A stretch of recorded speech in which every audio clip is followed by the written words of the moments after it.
से बोलो शिव गुरु की जय, मैया भवानी की जय, कार्तिक गणेश की जय, धरती माता की जय, विष्णु भगवान की जय, 56 करोड़ देवी देवता की जय, सकल समाज की जय। ए गुरु बहिना तो देखी महादेव जी में दुनिया लवलीन बा सब बा भजन अब ज्यादा होखता बहुत होता आ गुरु जी के है जौन हर कीर्तन बा तौन कम होखता हाँ एगो बहिना हर कीर्तन के जगह केहू चर्चे करता केहू कीर्तन के काहे कि अपना महादेव जी में अनुभूतिये बा बाटे बड़ा शक्ति वाला बहुत शक्ति बा। शक्ति हम तो कहब कि अपना गुरु के शिष्य बन जाई जा, गुरु के अपना ली जा, गुरु के मान के देखी जा। गुरु के मानला में बहुत फायदा बा, बहुत फायदा बा माने के बा बहिना बनाई जा। तो एक जानी के पति जी परदेश बाड़न समझावा ताड़न कैसे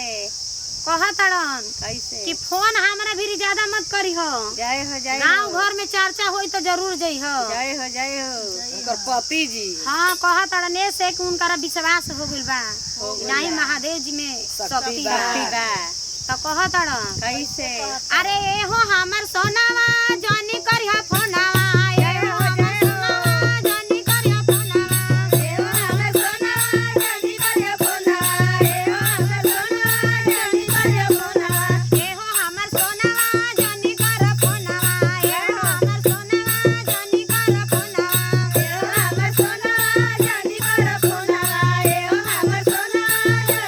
गुरु जी के धरी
बार एक बतिया समझाओ तड़ो जय हो